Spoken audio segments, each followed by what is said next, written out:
Olá, professor e professora.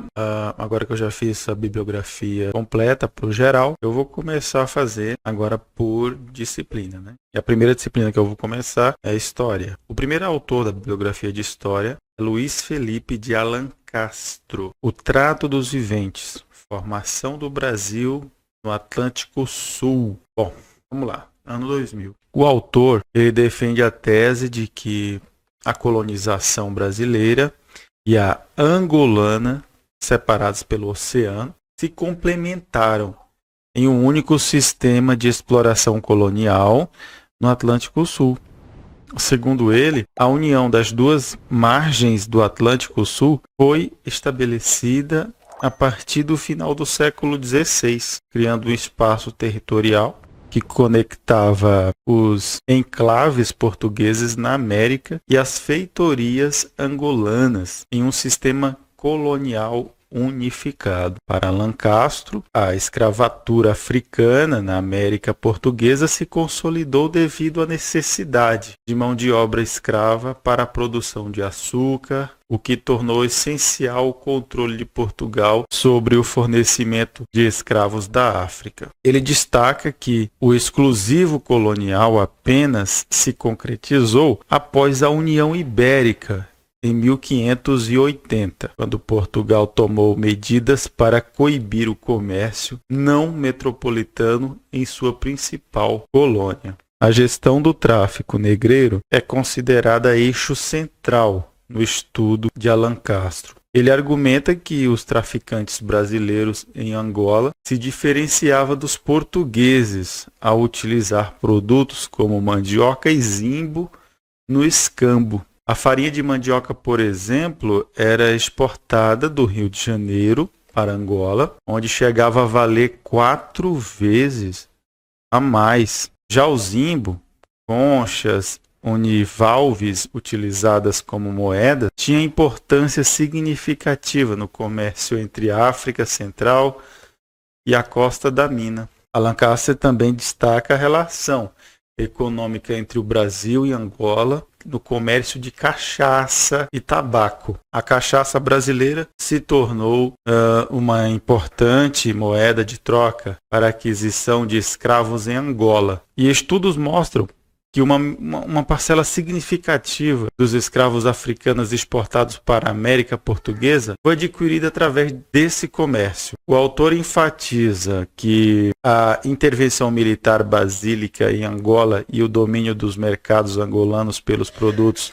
originários da América Portuguesa criaram uma identidade de interesses entre Brasil e Angola. Essa complementaridade econômica, segundo Alencastre, marcou profundamente a formação do Brasil como uma sociedade diretamente envolvida com o tráfico negreiro e a exploração colonial. Alencastre também destaca a singularidade do Brasil em relação à formação de sua sociedade, que se diferenciou das colônias de povoamento e exploração durante o período colonial. Ele argumenta que a desterritorialização do mercado de trabalho entre 1550 e 1930 foi um fator determinante para o retardamento da formação da nação brasileira. Apesar de sua obra apresentar como complementar as análises de outros historiadores sobre o Brasil colonial, Alencastro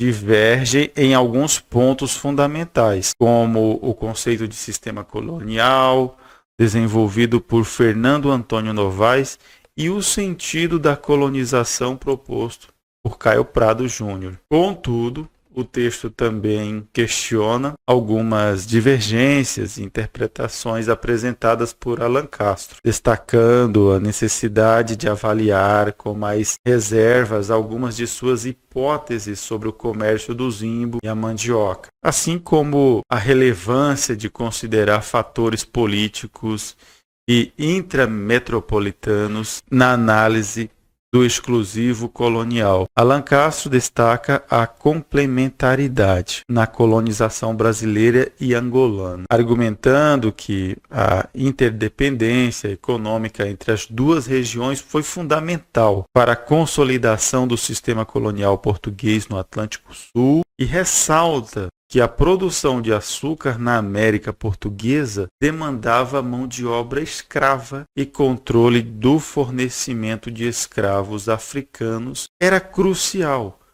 para a efetivação do exclusivo colonial. Assim, Angola, como fornecedora de escravos, tornou-se parte essencial do sistema de exploração colonial. O papel do tráfico negreiro é o cerne do estudo de Alan Castro. Ele destaca que os traficantes brasileiros em Angola se diferenciavam dos portugueses ao utilizar produtos específicos no escambo, como mandioca e zimbo. A farinha de mandioca era exportada do Brasil para Angola e tinha grande valor no comércio local. O zimbo, como moeda concha, também era essencial nas trocas comerciais entre África Central e Costa da Mina. A cachaça brasileira também se tornou uma moeda importante para adquirir escravos em Angola. Alan Castro enfatiza a singularidade do Brasil em comparação com outras colônias. Ele argumenta que o país se tornou como uma sociedade diretamente envolvida no tráfico de escravos e na exploração colonial, o que o tornou distinto das colônias de povoamento e exploração. A desterritorialização do mercado de trabalho, que resultou no enfraquecimento do uso de mão de obra indígena, foi um fator importante para essa singularidade. Alan Castro, ele destaca que a sua obra distancia do conceito do sistema colonial de Fernando Antônio Novaes e do sentido de colonização de Caio Prado Júnior. Enquanto Novaes e Prado Júnior enfatizam a acumulação primitiva de capital e exploração metropolitana, Alan Castro direciona sua análise para a cogestão econômica entre Brasil e Angola no sistema colonial. O texto apresenta algumas limitações e questionamentos em relação à obra de Alan Castro. Por exemplo, coloca em dúvida a centralidade do zimbo e o tráfico negreiro e levanta a possibilidade de que outros fatores podem ter influenciado na recusa do contrato de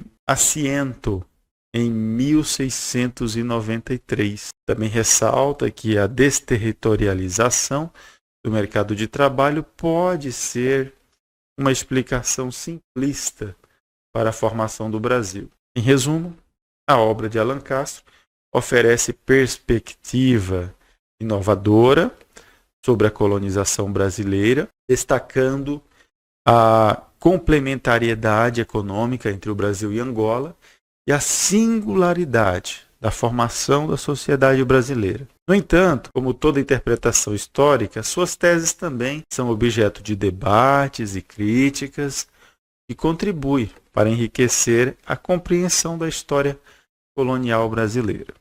Muito bem, essa é a primeira obra aí da disciplina de História, nos seus critérios específicos. Até logo mais terá a próxima. Um abraço.